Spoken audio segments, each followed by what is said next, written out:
Christian, how big is this 48 hours in your mind for obviously one of the biggest e-commerce plays still, Amazon? I mean, is it really that important to the stock?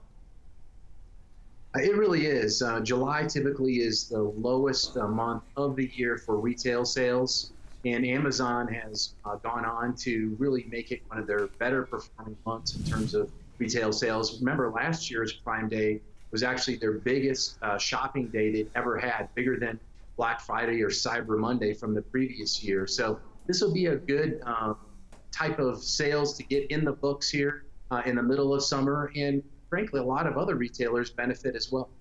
So I think this is pretty interesting, Christian, because really the bottom line is they kind of created as the internet would call, like a life hack, a business hack for Amazon, which was, let's take a dull period and just shoot it with some steroids.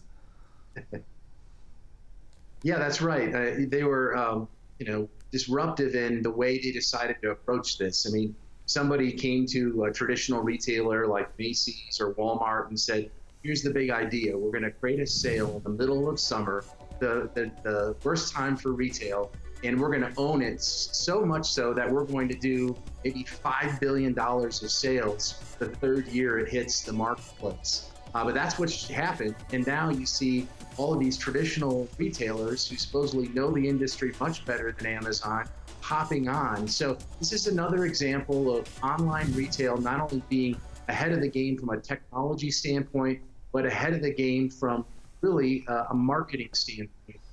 Kudos to Amazon and any of the other providers that are taking advantage of this holiday.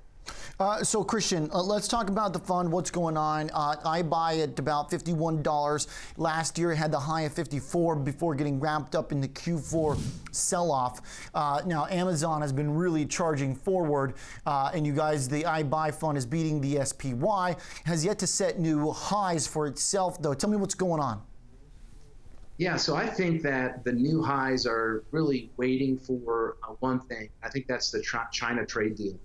There's still this looming risk that tariffs could get out of control, and we've seen iBuy still not break through its all-time highs despite Amazon trading above $2,000, despite the S&P and NASDAQ at all-time highs. So I think there's some more room. The great news, though, is the fund's up over 25% year to date. It's outperforming the S&P and just absolutely crushing the brick and mortar retailers. As you know, there tends to be a rotation between the two. But looking back over the last 3+ years, return for iBuy is now over 100%, with the XRT brick and mortar retail 3-year return number about negative 0.6%. So that's been dead money over the 3+ years that iBuy's been out. There have been some nice rallies though from time to time where brick and mortar has outperformed simply due to really sentiment getting just too negative on the brick and mortar. So going into the end of the year here, we want to look at this China trade deal being resolved. Certainly more liquidity in the market is good for growth names. That's what online retail is about. And we remain bullish but cautious over this next kind of round of China trade talks that appears to happen at the end of the month. Christian, one of the holdings that I know you and I have talked about before, and correct me if I'm wrong, I think the waiting for it has dropped some, but for Overstock, still one of the top holdings as of a few days ago, I think, judging from the website in terms of the latest holding update. They're clearly changing the business model, trying to do spinoffs and stuff. I mean, do you have the ability to sort of make an active manager decision to remove it if they're moving so far away from the e-commerce business? Yeah, that's exactly right. So Overstock last year was one of the worst performing stocks to own outright, but also in the online retail space. This year, it's been one of the better stocks to own, outperformed Amazon even so far this year.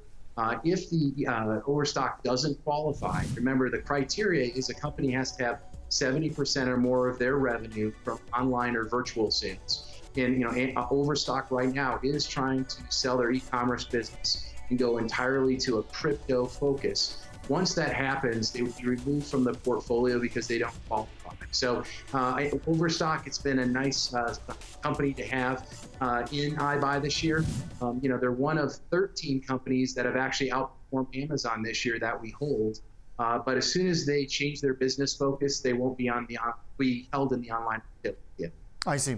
Okay, we've got today a big macro number on the retail sales that really blew away expectations. When I look at some of the survey data, and I know you brought us this article, I thought was pretty interesting, looking at what people want to buy on Amazon and how much they have to spend. It seems like there is an eagerness by the consumer to swipe the cards right now. JP Morgan earnings kind of showed something similar. The sustainability of it, though, is my question to you, because I know you researched the group a lot, given the fund. Does it look like the sustainability of consumer activity is strong? Well, the last 4 months have been encouraging from a consumer sales standpoint here in the U.S. Retail sales have been very healthy. Digging into the numbers, though, there is a big difference between what retail category you look at.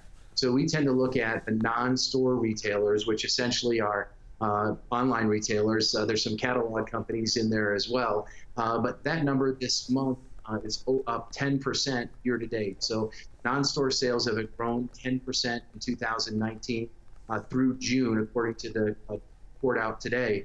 It's very interesting to look at department stores. They were down 4% year to date. So a big change in market share. That's the one unique part about online retail. Essentially, despite whatever happens with the consumer, they're continuing to take market share away from brick and mortar.